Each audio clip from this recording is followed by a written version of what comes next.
Okay, so step 1, we need to balance this.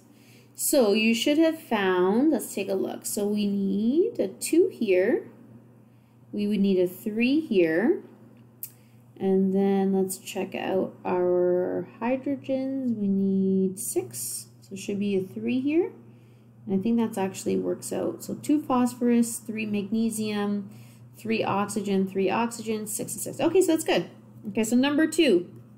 We're going to take the moles, or we're going to have to solve for moles of the one we have the mass of, which in this case is H3PO4, by doing the mass over molar mass. All right, so the molar mass here is going to be 3 times hydrogen, 1 phosphorus, 4 oxygens. So let me get my periodic table. Oops, wow, I just closed it. Give me a second. Okay, so we have here, so 3 hydrogens, we have 4 oxygens, and we have 1 phosphorus, which is 30.97. So we have a total of, 98 grams per mole. Okay, so we have here 30 grams divided by 98 grams per mole. So that's going to give us a value of 0.3061 moles for phosphoric acid. Okay.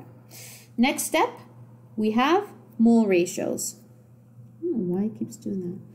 So mole ratio. So X is what we want to know the moles of, right? In this case, we want to know moles of magnesium oxide.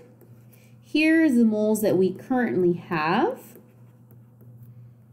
H3PO4, and we're going to look at the coefficients for our ratio. So it's 3 and 2. So we have 3 MgO, 2 H3PO4.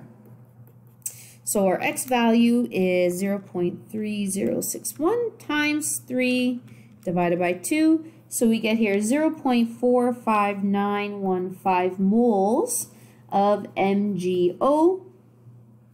And the last piece is we're going to, we're going to solve for the mass of magnesium oxide by doing moles times the molar mass, right? The molar mass here is going to be 1 magnesium plus 1 oxygen.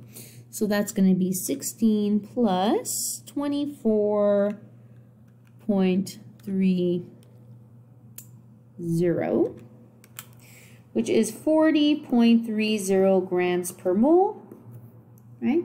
So here we get 0.45915 moles times 40.30 grams per mole. I'm just squeezing that in there.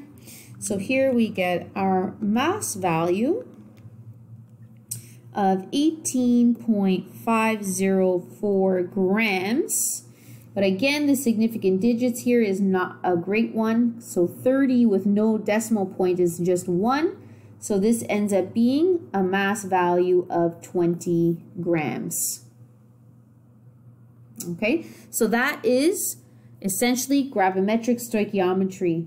So you need to practice this. Okay, without practice, you are not going to get better. So we need to kind of finalize this skill, because we're going to now continue in adding on to this in our next lesson.